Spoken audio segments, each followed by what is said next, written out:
یوں تو آپ استخارہ کے حوالے سے مختلف علماء کرام سے مختلف اعمال سنتے اور کرتے ہیں۔ ایک تو وہ استخارہ ہے جو لوگ آن لائن کرتے ہیں یا کسی سے نکلواتے ہیں۔ ایسے لوگوں نے جتنے گھر برباد کیے ہیں، اللہ کی پناہ میں خود ایک ایسے صاحب کو جانتا ہوں کہ جنہوں نے کسی سے استخارہ نکلوایا جس میں انہوں نے کہا یہاں رشتہ صحیح ہے، اور اسی لڑکی کو شادی کے 1 مہینے بعد طلاق بھی ہو گئی۔ تو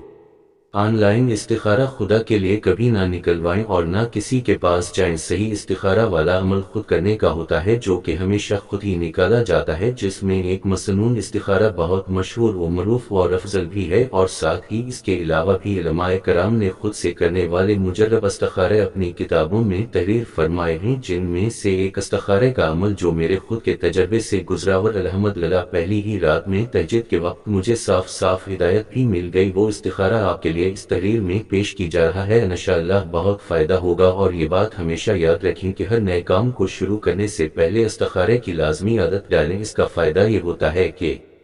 آپ اللہ سے مشورہ کرتے ہیں، چنانچہ ایک حدیث میں آتا ہے جناب رسول صلی اللہ تعالیٰ علیہ وآلہ وسلم نے ارشاد فرمایا کہ اللہ تعالیٰ سے استخارہ کا چھوڑ دینا اور نہ کرنا انسان کے لیے بدبختی اور بدنصیبی میں شمار ہوتا ہے۔ اسی طرح ایک اور حدیث میں حضور اقدس صلی اللہ تعالیٰ علیہ وآلہ وسلم نے ارشاد فرمایا ما خاب من استخار ولا ندم من استشار، یعنی جو آدمی اپنے معاملات میں استخارہ کرتا ہو وہ کبھی ناکام نہیں ہوتا، اور جو شخص اپنے کاموں میں مشورہ بھی کرتا حواس کو کبھی شرمندگی یا پچھتاوے کا سامنا نہیں کرنا پڑے گا۔ اور جب اللہ کی مرضی بذریعہ خواب نظر آ جائے تو پھر اس میں اللہ تعالیٰ آپ کو ہر قسم کے نقصان سے محفوظ بھی فرما لیتے ہیں۔ استخارہ کتنے دن تک کرنے چاہیے؟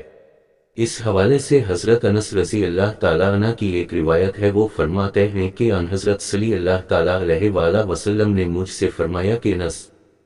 جب تم کسی کام کا ارادہ کرو تو اس کے بارے میں اللہ تعالیٰ سے 7 مرتبہ استخارہ کرو، پھر اس کے بعد اس کا نتیجہ دیکھو۔ تمہارے دل میں جو کچھ ڈالا جائے، یعنی استخارے کے نتیجے میں بارگاہ حق کی جانب سے جو چیز تمہارے دل میں القاء کی جائے پھر اسی کو اختیار کرو، تمہارے لیے وہی بہتر ہے۔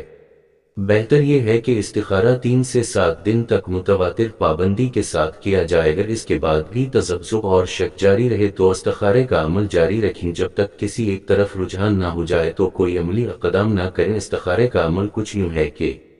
عشاء کی نماز کے بعد 2 رکعت نفل نماز آپ نے اس طرح پڑھنی ہے کہ دونوں رکعت میں سورہ فاتحہ کے بعد سورہ یاسین ایک بار پڑھنی ہے، اور پھر سلام پھیر کر 200 مرتبہ اللہ تبارک و تعالی کا یہ نام یا خابر یہ بڑے دھیان سے پڑھنا ہے اور تسلی سے اور اطمینان کے ساتھ پڑھنا ہے۔ اس کے بعد اپنے مقصد کے لیے جس کے لیے آپ استخارہ نکالنے جا رہے ہیں اس مقصد کے لیے آپ دعا کریں، اور بغیر کسی سے بات کیے پھر آپ نے داہنی ہتھیلی پر بال پین کی مدد سے یا حکیم یا مجید یہ لکھ کر آپ نے داہنی کروٹ پر سو جانا ہے۔ آپ انشاءاللہ دیکھیں گے پہلی ہی رات میں نیند کے اندر متعلقہ امور کے بارے میں آپ کو صاف ہدایت ملے گی۔